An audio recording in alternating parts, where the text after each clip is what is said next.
anche oggi tanto per suonare più che cantare, anche se non è detto che domani non canterò.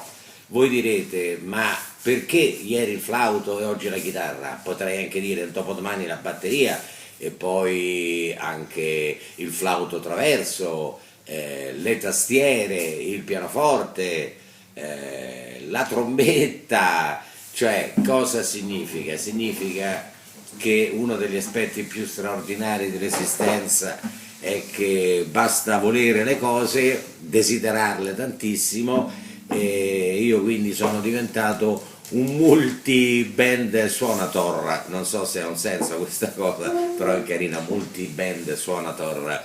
E, tra l'altro, per chi non lo sa, io sono nato come musicista, sì, sono uscito fuori dalla pancina di mamma con uno strumento, so che è un pochino esagerato, ma dà un po' il senso di queste cose qui.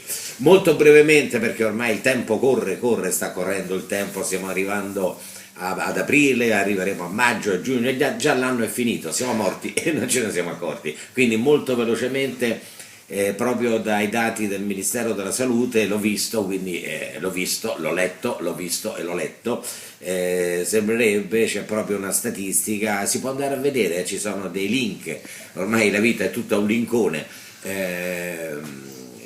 sembrerebbe che tutti quelli che muoiono di coronavirus avevano anche altre patologie, anche gravi, e l'età è sopra i 75. Insomma, sembrerebbe, mi perdoni chi è responsabile di queste affermazioni, ma sembrerebbe, non ho detto io, il Ministero della Sanità, che i morti di coronavirus senza gravi patologie sono 16.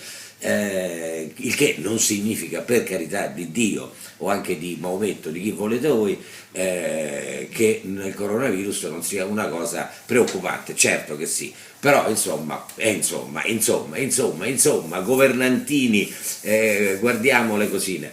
Poi, sempre riprendendo il discorso sui telefonini, ho scoperto una cosa molto divertente, che in Giappone c'è ormai una razza di giovani che stanno a casa e comunicano solo col telefono e mi è divertito, sapete la parola in Giappone con cui vengono definiti kikimori, che a Roma potrebbe dire chi muore, chi muore ovviamente.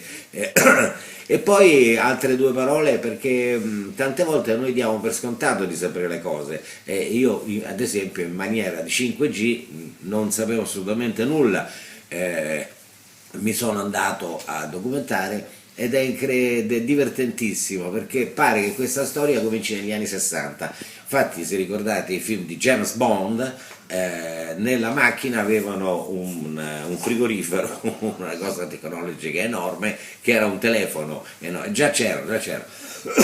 E questo era il primo G.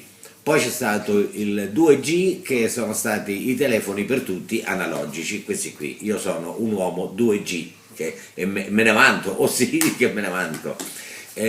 Poi c'è stato il 3G, il 3 e il 4G, che sono stati i smartphone, i puraphone, insomma tutti questi nomi che io neanche rammento, e dove a quel punto col telefono fai quello che ti pare.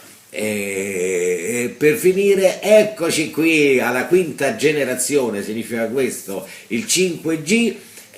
Significa che le comunicazioni non saranno soltanto quelle che conosciamo oggi, ma anche il nostro frigorifero sarà collegato a questa rete internet di miliardi di potenze. Il nostro frigorifero parlerà con la banca chiedendo i soldi per comprare 8 uova, insomma gli oggetti parleranno con questo 5G e noi ci ritroveremo a parlare tutti insieme in una grande sala affollatissima ma virtuale, perché noi dove saremo? A casa. Ma non è che anche noi diventeremo Kikimori?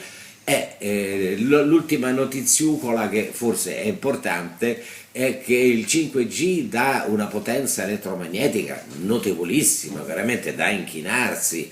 È un po'. Avete presente il microonde, che cosa fa il pollo quando lo mettete dentro? Stiamo parlando di una cosa del genere. Ecco che mi è venuto in mente stamattina che quei film 4 Terminator, che era la distruzione del pianeta data dalle macchine, era stata anticipata, voglio dire, non c'è stato solo Giulio Verne sul pianeta. Quanti profeti, quanti profeti! L'industria cinematografica, vi ricordate Visitors negli anni 70-80, che erano gli alieni che erano buoni, cari e volevano collaborare con noi, ha avuto un successo clamoroso. Così questo qua, questi film, l'ho detto già, non me lo ricordo, quello con Schwarzenegger, Terminator, c'era Skynet, le macchine che si impossessavano del pianeta. Anche un certo signor Orwell, mi pare di ricordare, avesse profetizzato una realtà che è molto simile a quella che stiamo vivendo. Quindi, per finire, perché io non posso non finire su quella cosa che per me è come la cannella sulla mela al forno, i bambini, i bambini.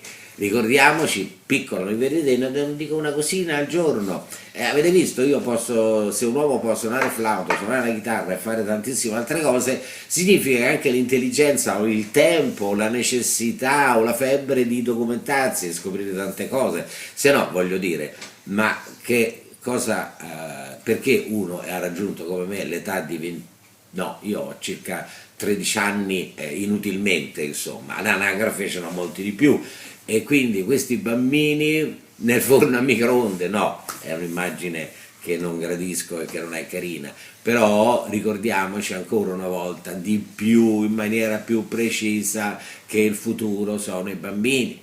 Se quindi a questi bambini non si dà l'esempio, invece di dargli le regole, il bastone e la carota, siamo rovinati.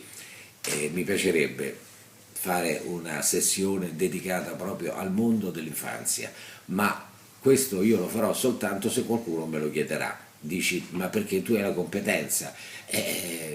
Sì, devo parlarvi della mia storia, del mio passato, sì, ho anche la competenza sui bambini. E come sempre, buon 20° mi sembra giorno di quarantena, siamo tutti vivi? Sì, spero di sì, e a domani.